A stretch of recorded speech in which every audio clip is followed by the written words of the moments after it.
There are places that do not forgive curiosity, and the Ozark Mountains in 1895 was one such place, a green abyss that swallowed sound. 5 men from Springfield, Missouri entered that green abyss one October morning, and the town waited for their return as one waits for rain after a long drought. The men were ordinary in the way ordinary men carry responsibilities. They were pillars of families and professions and neighbors who lent tools and advice. Thomas Blackwood kept a hardware ledger. James Conley tended to the sick. William Hartley counted other people's fortunes. Robert Fleming taught children, and Charles Preston tapped messages across telegraph lines.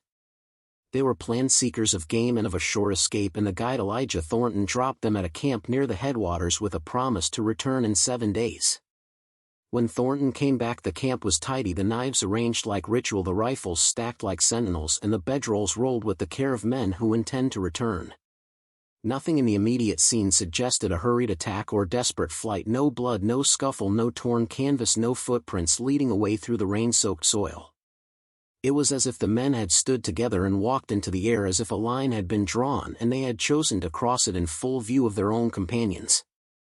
Local searchers combed ravines and hollows for weeks, their lanterns and dogs, their prayers and curses following ridgelines and swollen creeks, but they found only more ordered absence. Some told stories of a silence that fell in waves like a blanket, smothering birdsong and animal noise until the forest behaved like a thing that had swallowed sound itself. A sheriff kept a secret journal and drew marks in the soil that began and stopped at stone. Men who entered that cave system returned changed. One came back with hair turned white and a mouth that made the wrong shapes when he tried to speak about what he had seen.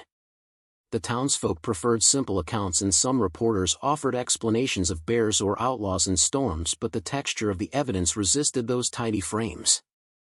This story is not a parade of coincidences, it is a catalog of anomalies, and the sum of those anomalies begins to describe an operation of quiet erasure. You who listen now are taking a posture most will not adopt. You are stepping from the comfortable light into a corridor of questions where answers will cost you the shape of certainty. Do not expect consolation, only expect a change in how you hold your own history, because some knowledge rearranges the furniture of the mind and leaves no place to sit in the world you knew. Keep your eyes open and your skepticism sharpened. We are beginning a descent, and every detail will count as we move toward what refuses to be named.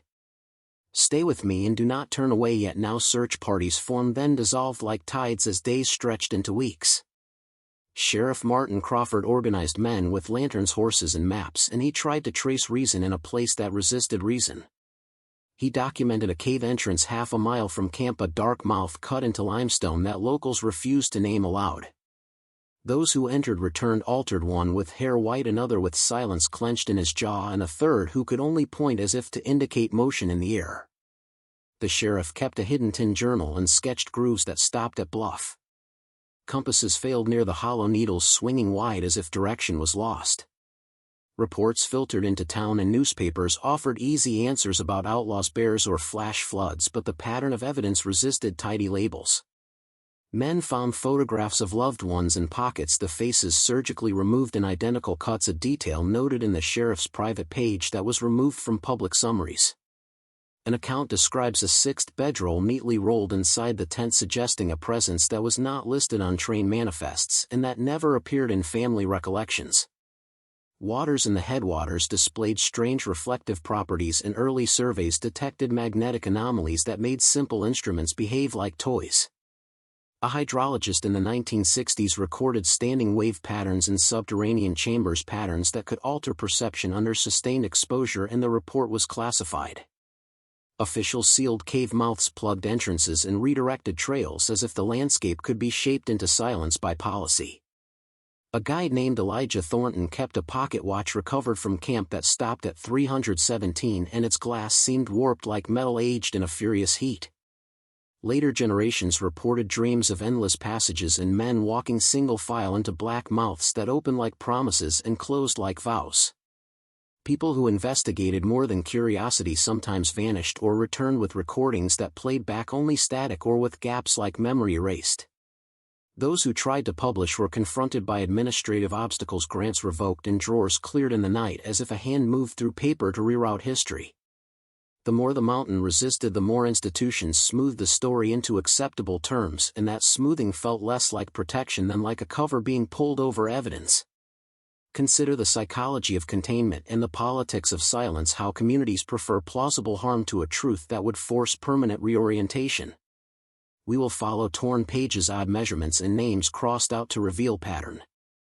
Stay close in the coming sections, for what you learn here will alter how you trust maps and the meaning of home forever now.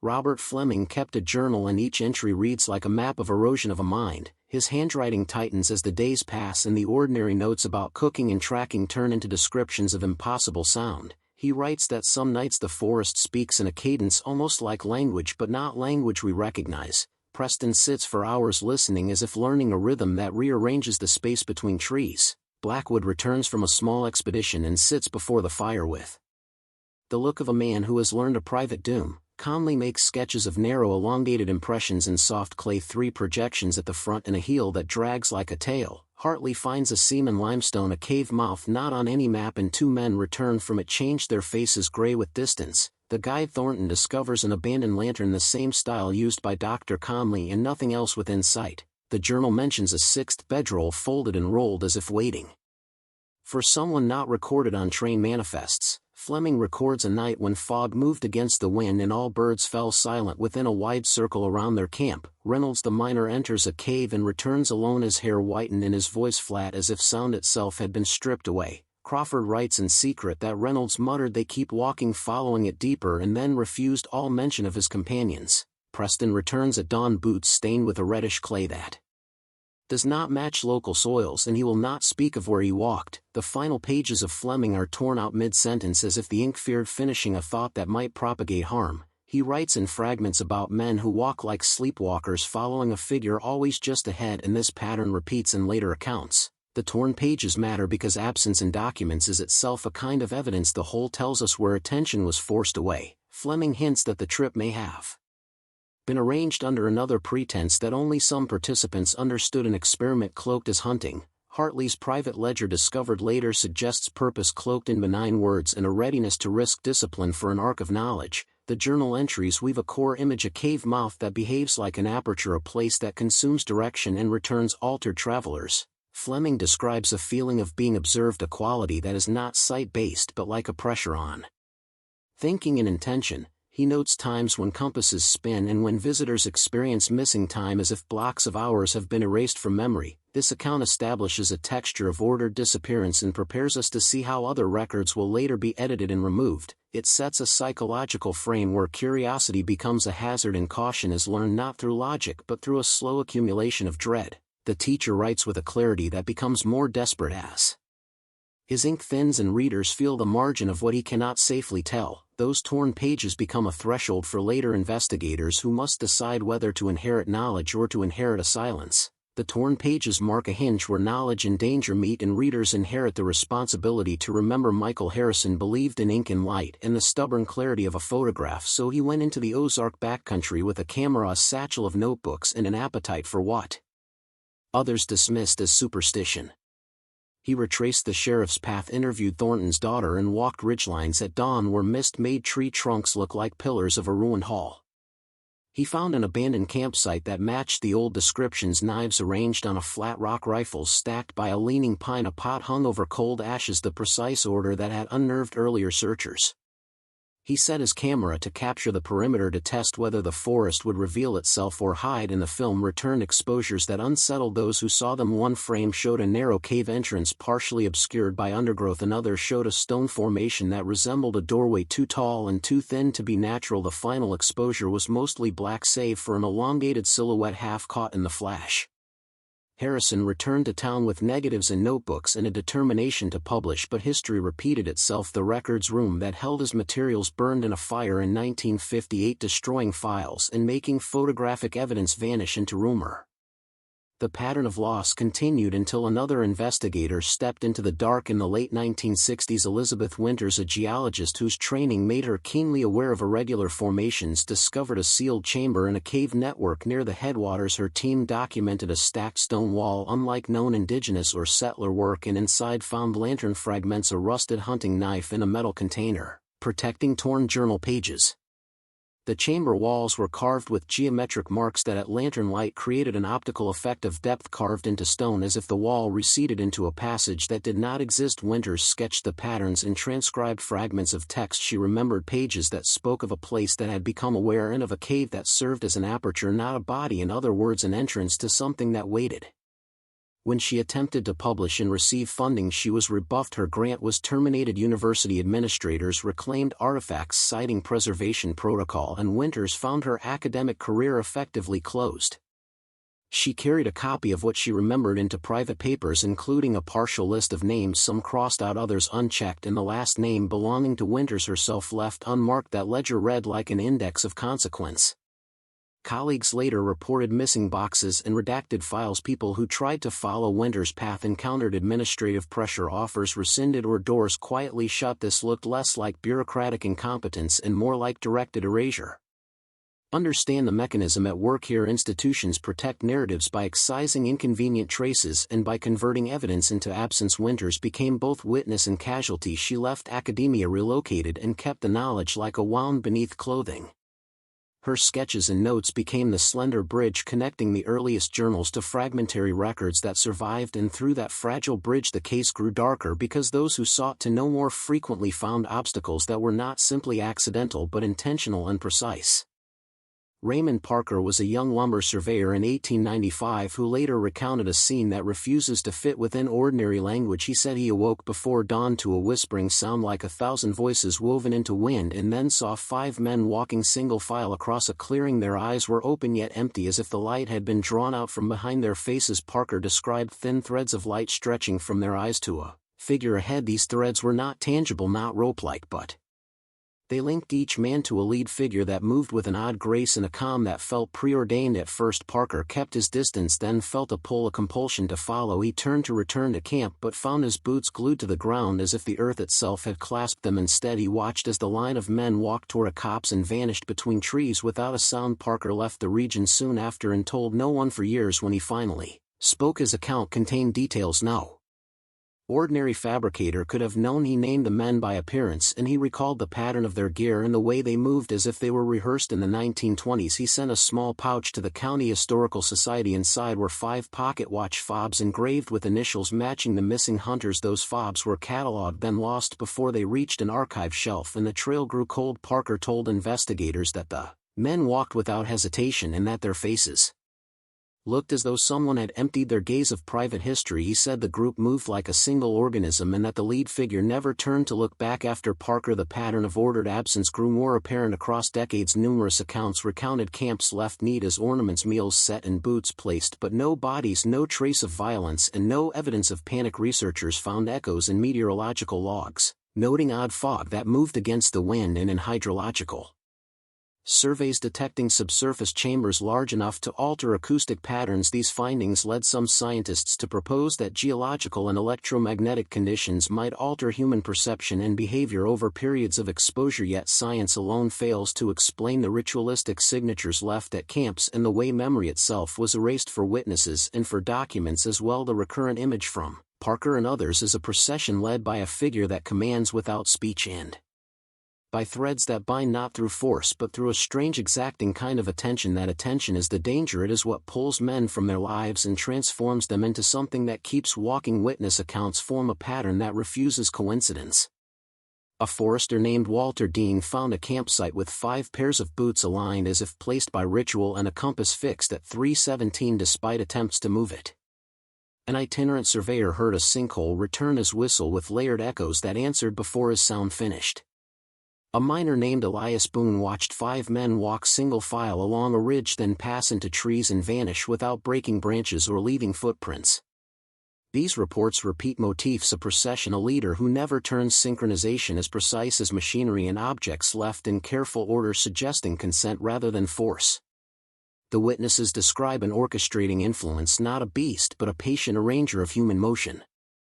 Scientific teams encounter data that complicate both supernatural and simple material models. Geological surveys found uncommon mineral concentrations in strata that can affect electrical conductivity in organic tissue.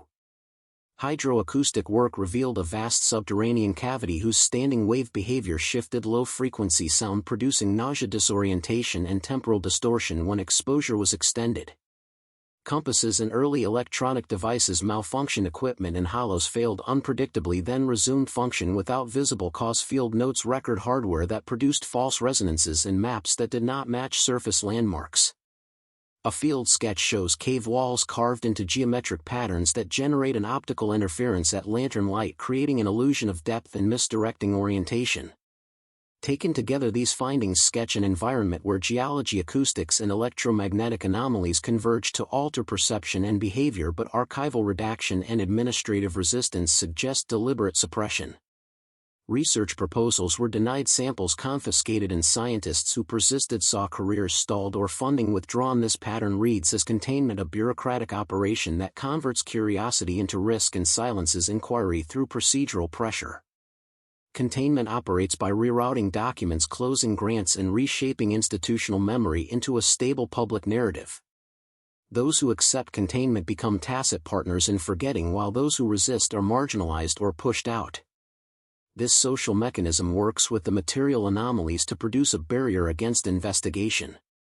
Understanding the psychology of containment matters as much as understanding the geology of the hollows. It shows how agencies decide what the public may safely know and what must be withheld under the guise of security or scientific prudence. For those who follow this account, the implication is stark. Knowledge here is policed not only by the land but by institutions, and seeking truth may trigger social as well as physical forces. We will next examine artifacts, journals, photographs and objects that survived attempts to erase them, artifacts that bear the fingerprints of encounters and the marks of removal still. Among the few surviving artifacts from the 1895 disappearance are 5 personal items recovered decades apart, each found in a separate hollow yet aligned with magnetic vectors that converge near an uncharted syncline. The first was a hunting knife whose steel had corroded in uneven streaks, forming patterns that resembled letters not of any alphabet but deliberate all the same. The second, a silver locket containing a photograph of a woman with her face scratched out by a precise blade, not random, not rage. The third, a flattened cartridge casing engraved on its edge with the number 13 written backward. The fourth, a torn page from a journal whose ink appeared smeared yet under chemical light revealed faint sketches of concentric rings. The fifth and final object, a small fragment of glass that when tilted caught light and split it into a thin vertical spectrum resembling a doorway. These objects were catalogued by a private collector named Emmett Rhodes in 1932, who insisted they were pieces of a ritual apparatus rather than lost tools. He claimed the carvings formed a map of influence, a pattern meant to open communication with something that existed below perception. He died soon after making that claim. His estate sold at auction. His notebooks vanished. His daughter wrote that men from a government office removed boxes and paid in cash. Forensic metallurgists who examined the knife decades later discovered the corrosion lines followed magnetic interference patterns found only in areas of intense geomagnetic flux, suggesting the objects had been placed or transformed under specific conditions, not random decay. Each artifact radiated alignment to the same unseen origin, as if drawn by a field that remembered its own construction. The locket photo, when reprocessed through spectral filters, revealed shadows behind the scratched face, a set of lines converging on the same coordinates recorded by geological teams before data was classified. Those coordinates mark an area still absent from official maps. The pattern implies a convergence zone where human memory, mechanical failure and physical law all begin to blur. Historians argue that the artifacts document a private initiation, that the 5 hunters were participants in something older than they knew. The placement, the markings and the magnetic vectors function as both ritual and communication. The mountain became an instrument tuned by presence.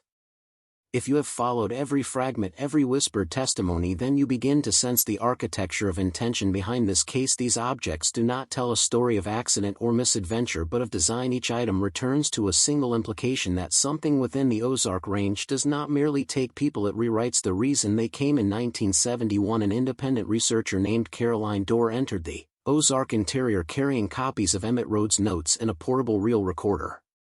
She was not a thrill seeker, she was a linguist obsessed with non-human phonetic systems, believing that sound could open structures locked to ordinary senses. Her expedition lasted 6 days. She left behind audio tapes that today exist only in fragments. Each begins with standard field commentary, her calm voice describing temperature, wind, noise and terrain, but by the 3rd day her tone changes. She speaks slower, as if counting intervals, Between invisible pulses she describes hearing patterns beneath.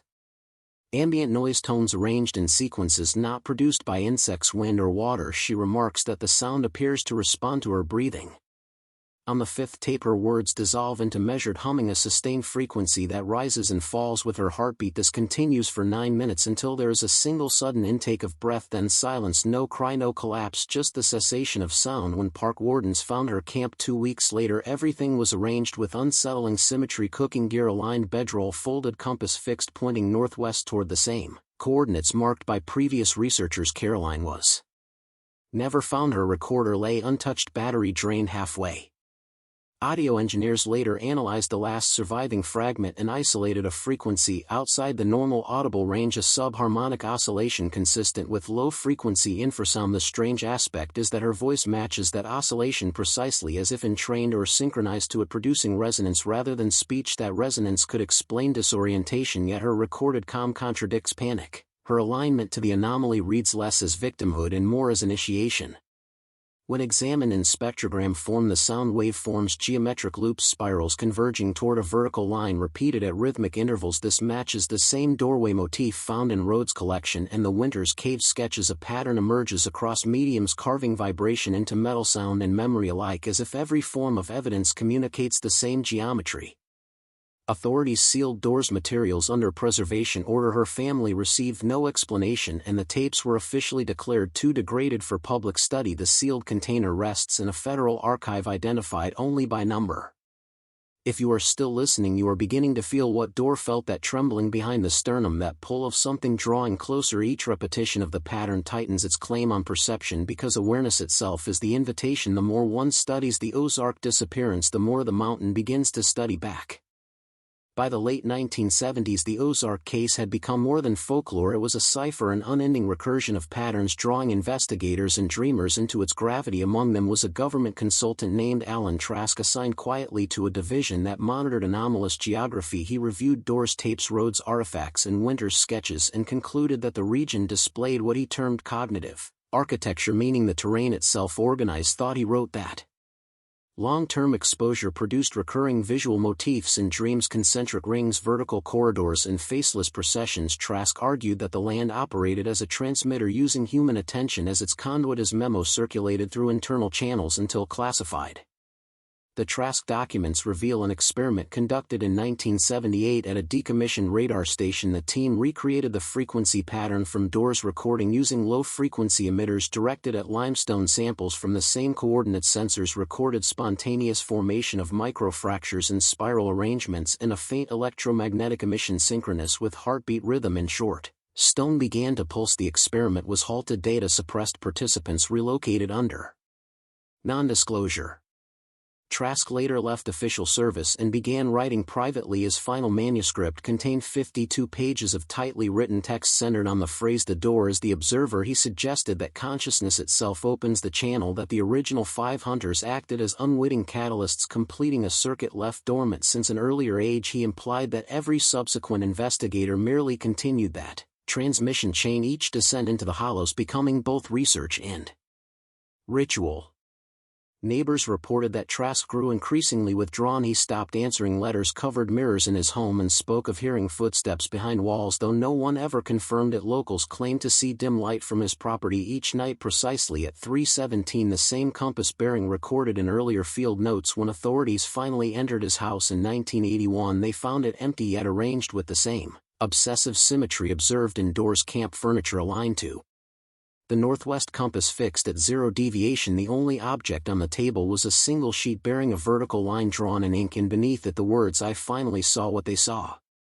After that event, official references to the Ozark anomaly ceased. Public funding ended and records migrated into archives under geological classifications. The silence did not mark resolution, it signaled containment. Once again documentation was absorbed, memory erased, and truth folded inward. The machine of forgetting continued to turn unchallenged. From 1983 to 1994 the Ozark interior remained closed under pretenses of ecological rehabilitation, but satellite imaging from that era shows restricted Structures deep within the region, grids of evenly spaced openings resembling ventilation shafts or vertical conduits. Geological agencies offered benign explanations, calling them exploratory wells, yet no drilling permits were ever filed. When declassified orbital photography was reviewed years later, analysts noted heat signatures radiating upward from these shafts, visible only during moonless nights, suggesting subterranean activity and power consumption inconsistent with wilderness terrain.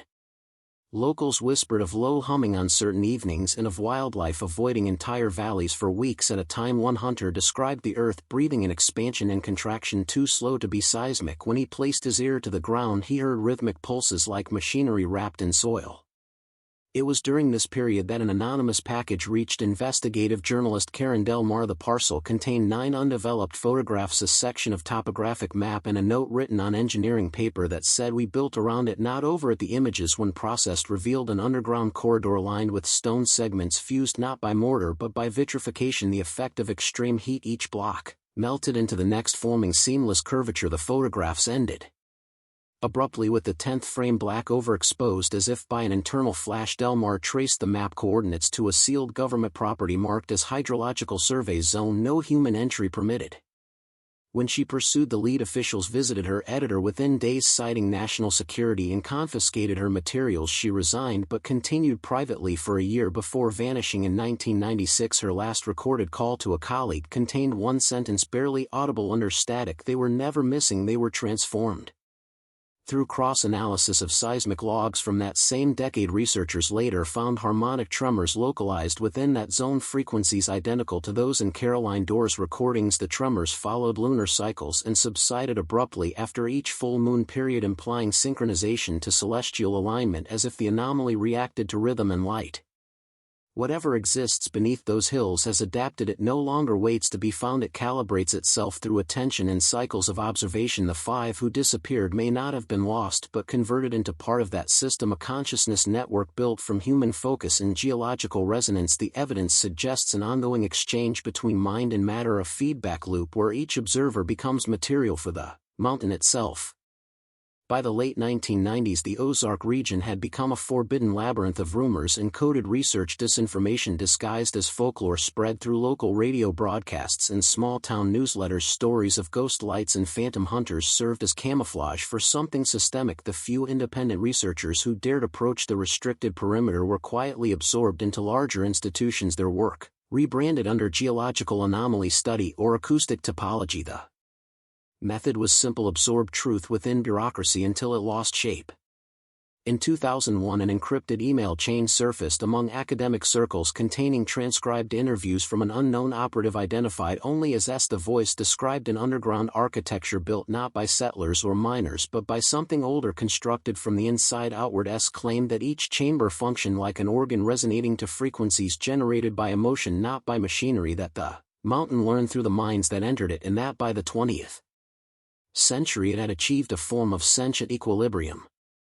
The operative's language blended psychology and physics. He referred to the phenomenon as reflective consciousness, an environment that mirrors human attention, amplifies it, and then projects it back as autonomous. Will his closing statement read, "We are being studied by what we once called landscape. The mountains observe us through memory." Forensic analysts traced the server route to a research facility later connected to weather modification projects. The chain was scrubbed from databases within 72 hours, replaced by placeholder text referencing environmental ethics. The few academics who downloaded the files reported subsequent anomalies: recurring dreams of downward spirals, echoing corridors, and the persistent image of 5 silhouettes walking toward a horizon that bends inward. By 2005, a classified memo from a private defense contractor referenced the Ozark complex in connection with cognitive field interference. The report claimed that induced frequencies could influence human group behavior, aligning individuals without verbal command, a technology derived from what was once called the Ozark event. If that claim is real, then the disappearance of the 5 hunters becomes origin myth for a control mechanism that never ended. What began as local mystery evolved into an infrastructural experiment in attention and obedience. The mountain served as prototype, and the prototype became policy. Hidden beneath the language of science and security lies the same principle: repetition, geometry, and resonance, used not for revelation but for control. The door is open, yet it is we who now stand inside. By the Second decade of the 21st century. Fragments of the Ozark secret began bleeding through again, mostly through whistleblower documents and forgotten hard drives labeled environmental acoustics. Several digital files contain patterns that when converted to audio produced the same infrasound signature recorded by Caroline Dorr decades before. Analysts exposed to the sound reported altered perception of time, loss of short-term memory, and intense emotional coherence, a sense of being watched by the space itself. One physicist from a private laboratory leaked a short statement before disappearing. He wrote that the frequency is not emitted but received, and that the Earth itself listens through it, meaning the planet is not a passive object but a participant in cognition. His note ended with the phrase, "We are inside its memory." Satellite ground-penetrating radar during flood season revealed unnatural cavities moving not with tectonic logic but with rhythmic expansion. The hollows breathing under pressure. The coordinates aligned perfectly with the map recovered by Karen Del Mar before her disappearance. The data showed vertical corridors extending below known limestone levels, reaching into zones of magnetic turbulence where compass orientation collapses completely. In 2013, a team of spelunkers entered an unregistered shaft hoping to document the anomaly. They carried multiple digital cameras, but every image past 100 feet blurred into vertical streaks. The footage that survived shows their headlamps bending upward as though drawn by invisible curvature. The last audible words from the recording are, "I think it knows we are here," followed by a single low hum sustained for 3 minutes. Then nothing. No rescue team ever found a trace. Government archives referenced the incident indirectly under disaster response budget, yet no names of rescuers or victims appear. The official explanation cites methane pockets and equipment malfunction, but sensor logs from surrounding seismographs captured synchronized pulses emanating outward from the point of disappearance, repeating every 66 minutes for 6 consecutive days, then stopping entirely. From this point forward, the Ozark phenomenon ceased to be treated as local mystery. It entered the lexicon of covert technology, whispered among intelligence communities as a field resonance model. The pattern of the 5 hunters, their precision, their calm, their disappearance, transformed into archetype for behavioral modulation experiments. Those who chase this history must understand its cost. Every step closer to the truth increases proximity to the signal. The same vibration that drew them calls again across generations. Every mention, every thought is another pulse feeding the loop, which means that by listening you have already begun to walk their path. Local folklore now intertwines with scientific speculation in ways that make the Ozark enigma almost impossible to untangle. Families of the missing hunters speak in hushed tones of objects moving on their own, of dreams where their ancestors walk in unbroken lines toward impossibly distant horizons. Each tale shares the same motifs: a pull toward unknown depths, a compulsion to obey an unseen guide, and the sensation of time stretching in, snapping like elastic. In 2016, a documentary filmmaker obtained permission to explore the restricted zone carrying high-sensitivity audio and magnetometers. The footage captured dissonant harmonics in the forest that corresponded with the original infrasound measurements. Previously classified experiments showed that exposure beyond 10 minutes caused vertigo, nausea, and a trance-like focus on areas where the forest floor seemed to ripple underfoot. Trees appeared to lean toward the participants as if listening there. Cameras failed repeatedly despite functioning batteries. Residents report that strange phenomena continue along the old hunting trails. Unexplained footprints appear and vanish overnight. Lights flicker among the trees at times when no electrical sources exist. Hikers describe hearing whispers that mimic voices of lost friends and relatives. They experience sudden drops in temperature and fleeting visions of men in period clothing moving single file. Their compulsion to follow these figures is described as irresistible but dangerous. Many turn back at the last second, while a few are never seen again. University researchers studying geomagnetic anomalies confirm that localized distortions in the area can create electromagnetic pulses capable of influencing neural activity, yet these measurements cannot explain the pattern of repeated disappearances and the precise timing of events tied to historical records of the 5 hunters. Other researchers propose that some form of natural memory is encoded in the mineral composition of the caves, a sentience older than human perception that interacts selectively with consciousness. The historical record shows attempts to contain knowledge about the area. Military and scientific agencies repeatedly restricted access and suppressed evidence from public inquiry. Maps were altered, documents redacted, and personal accounts dismissed as hysteria or misremembered history. Even so, photographs and journals continue to surface with markings that correspond to cave networks and observation points where phenomena were first noted. In 2019, an anonymous online post contained coordinates pointing to a hidden entrance not recorded on any official map. The poster described a sense of being watched by a presence so patient that it seemed infinite. Those who followed the directions report experiencing dislocation of time, moments that stretch for hours and hours that condense into seconds. Their instruments captured strange readings, energy pulses without discernible source.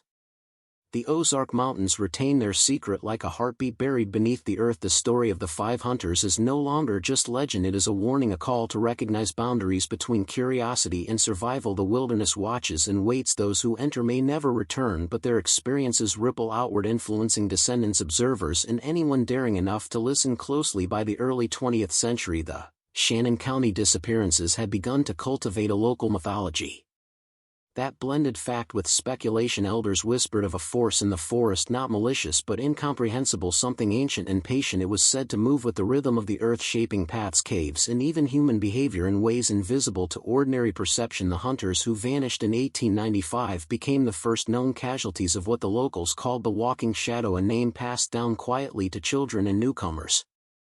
Archival research reveals intermittent reports of strange incidents long after the original hunting party disappeared. In 1912, a trapper named Eli Marshall reported seeing figures moving in a perfect line along a ridge. He described their eyes as hollow, as if mirrors reflected nothing. The figures ignored his presence, yet their synchronized movements seemed to radiate a subtle compulsion. He fled the area and never returned, yet his journal entries described vivid dreams of walking tunnels lined with stone symbols that matched ancient petroglyphs in other parts of the Ozarks.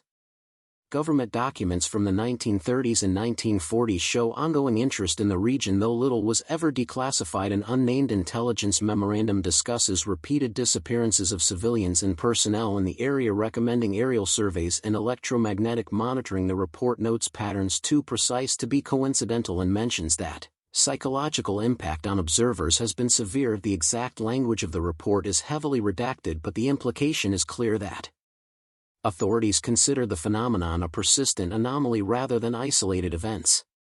Eyewitness accounts continue through the mid-20th century. In 1947, two hunters reported hearing footsteps circling their tent for hours, yet saw no one. When they finally exited the tent, a perfect circle of flattened grass surrounded a small depression in the earth. They later discovered faint scratches on nearby trees forming geometric patterns resembling arrows pointing into the forest. Multiple independent sources corroborate these strange marks, including park rangers and local residents, suggesting a consistency in the phenomena over decades.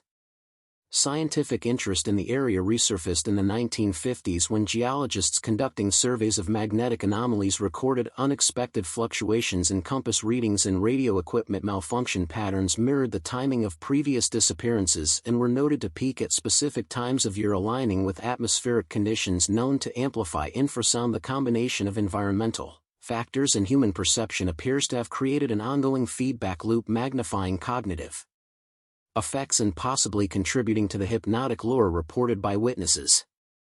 Despite increased accessibility in the late 20th century, the Shannon County backcountry remains a place of mystery. Remote caves remain unmapped, some entrances sealed for safety, yet reports persist of hikers experiencing missing time, compulsion, and auditory hallucinations. Even those familiar with the terrain describe the forest as alive, watching, waiting for the next group of trespassers. The story of the five hunters continues to resonate as a warning to those who underestimate the wilderness.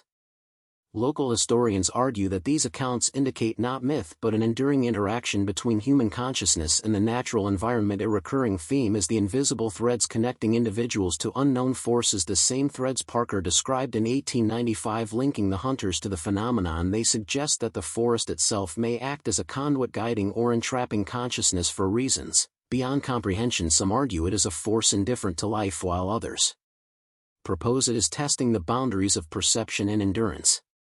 The Ozark wilderness remains unchanged in essence, hiding its secrets in dense forests, caves, and hollows. The legacy of the 1895 hunters continues to shape local behavior. Those who venture off marked trails do so with reverence, caution, and an awareness that some paths are best left unexplored.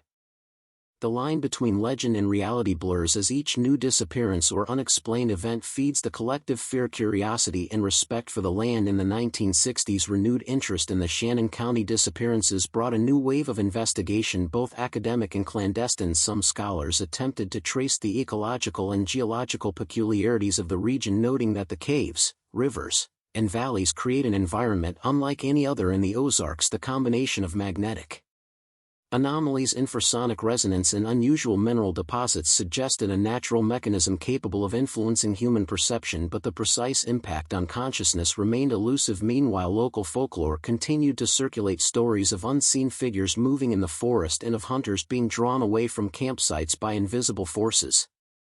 A breakthrough of sorts occurred in 1968 when Dr. Winters organized a small cave exploration team aiming to map previously uncharted underground passages. His team reported hearing whispers that were not carried by wind or water and feeling a pull guiding them deeper into the earth. One member described the sensation as if the cave itself had intentions. The team abandoned their mission after several hours, citing fear and disorientation, but left behind partial field notes suggesting that the cave network extended for miles in highly regular geometric formations, almost architectural in nature. The structures did not resemble natural karst patterns, yet were embedded in solid rock, raising questions about their origin.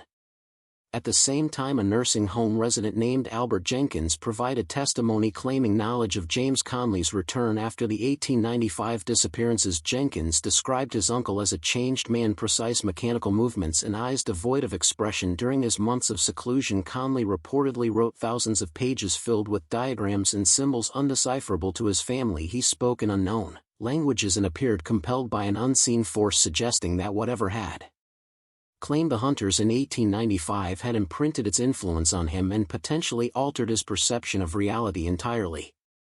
Throughout the 1970s and 1980s, local residents continued to report unusual phenomena, including missing time, strange voices, and the sensation of being followed. Hikers, geologists, and amateur explorers occasionally encountered geometric formations underground and circles of dead vegetation on the surface. Many documented experiences involved clock stopping at 3:17 or feeling drawn toward unmarked cave entrances. There is a pattern of inexplicable consistency pointing to an ongoing environmental or perhaps dimensional anomaly that persisted well beyond the initial 1895 incident.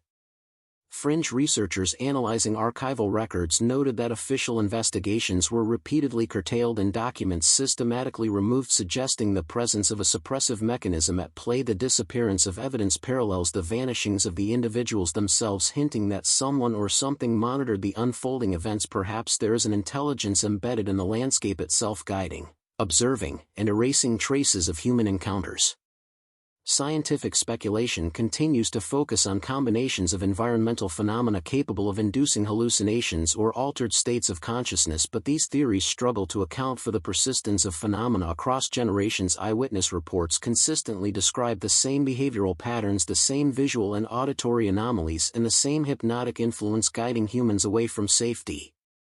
The Ozark Mountains thus remain a repository of mysteries with multiple layers of observation and interference. The story of the five hunters persists not only as a historical enigma but as a living cautionary tale, highlighting the limits of human understanding. Those who enter the Shannon County wilderness may confront forces beyond perception and comprehension, where the line between natural and unnatural, temporal and timeless, is obscured by the deep folds of earth, stone, and shadow. By the early 1980s, researchers had begun to correlate historical disappearances with geological surveys showing unusual magnetic readings and acoustic anomalies in specific Shannon County zones. Some hypothesized that standing wave patterns within the caves could produce low-frequency vibrations influencing brain activity, creating hallucinations or inducing trance-like behavior. Others focused on the geometry of the cave passages, noting straight lines, angles, and chambers that defied natural formation theories and suggested deliberate shaping. These findings, while controversial, drew attention from a small group of interdisciplinary scientists who were intrigued by the recurring disappearances and the consistency of witness accounts over decades.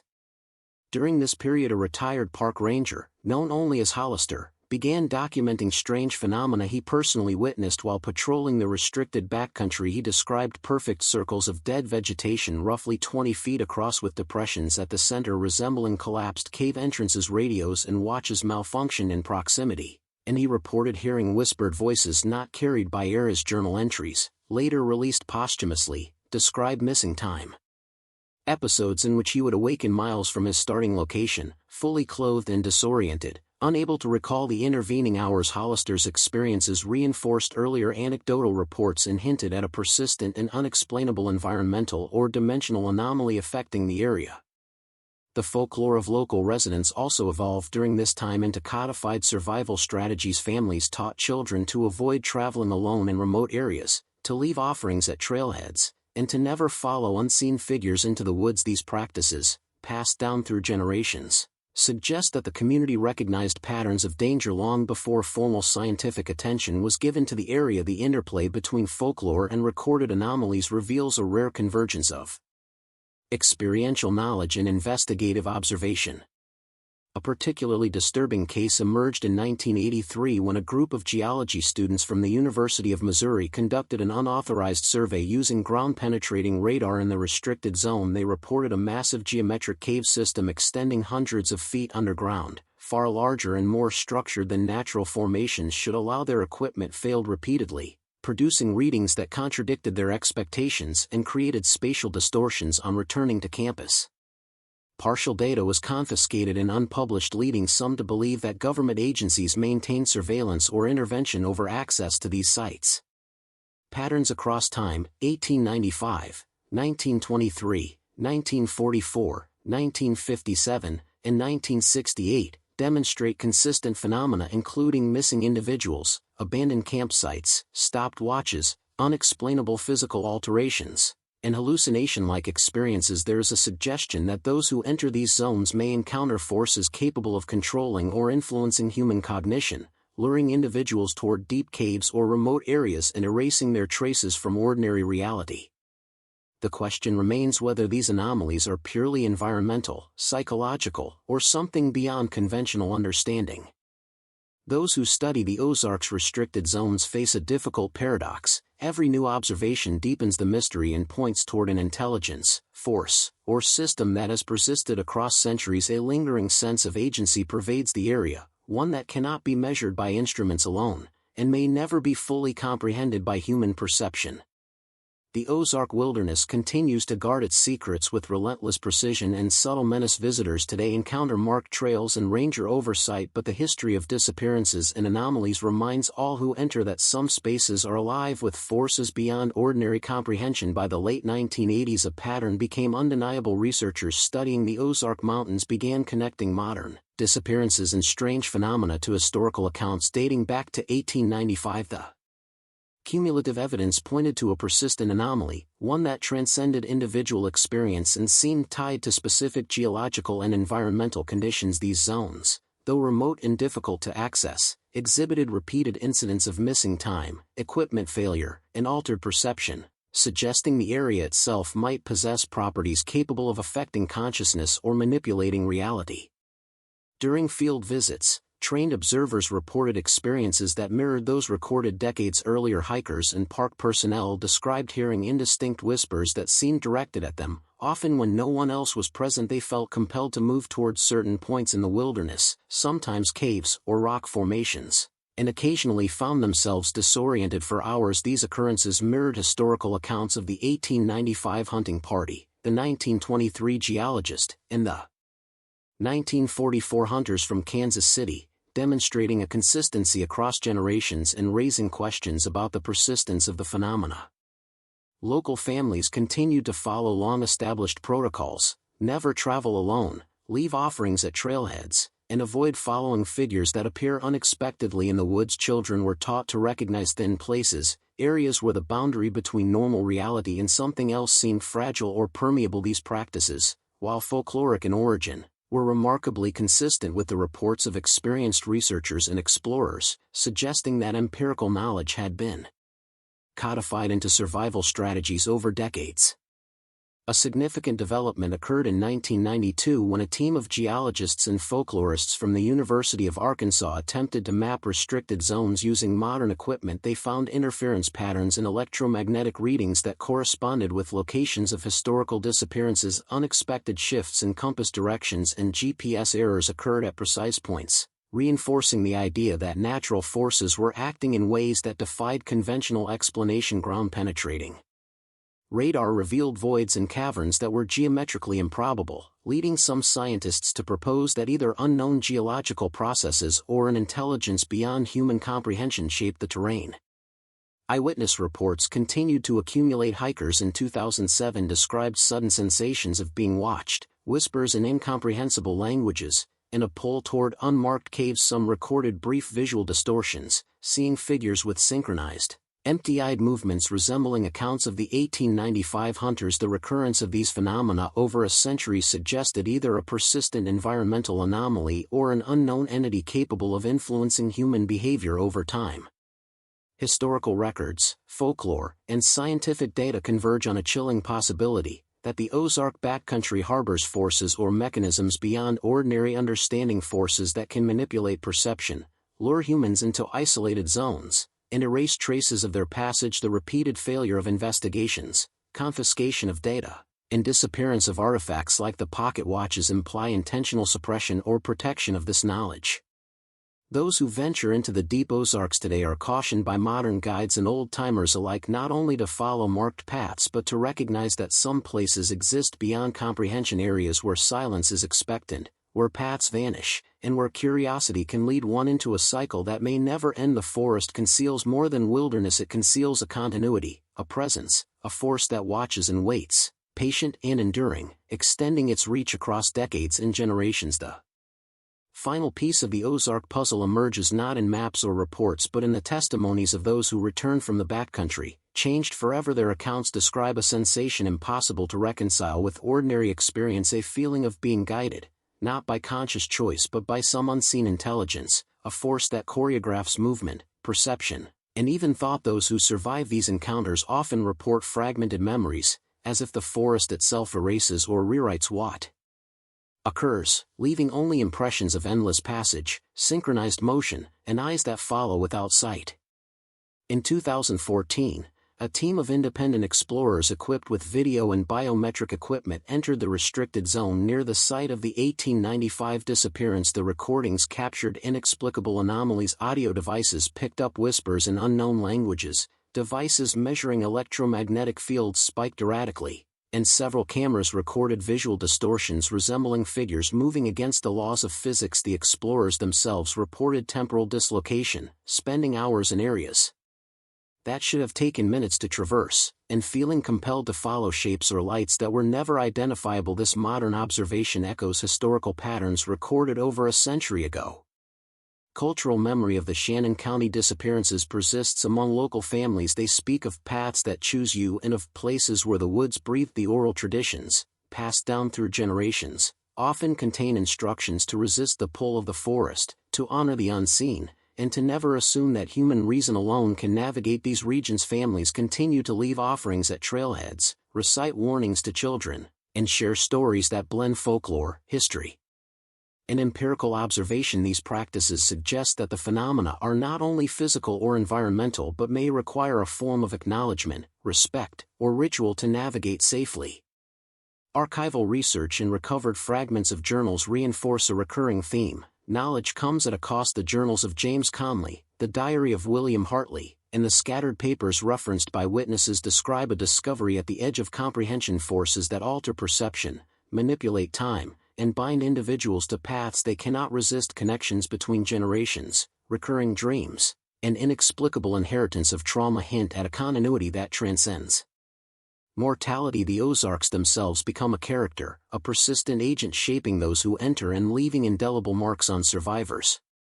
Ultimately, the 1895 disappearances, the recurring modern reports, and the suppression of evidence converge on a chilling conclusion. The Ozark wilderness is not merely a collection of forests, caves, and rivers. It is a domain where ordinary reality is unstable, where human perception is vulnerable, and where certain boundaries, once crossed, cannot be uncrossed. Those who vanish may not be lost but instead integrated into a continuum beyond our comprehension, continuing a journey that began over a century ago. The forests, silent and expectant, remain vigilant, observing, guiding, and waiting.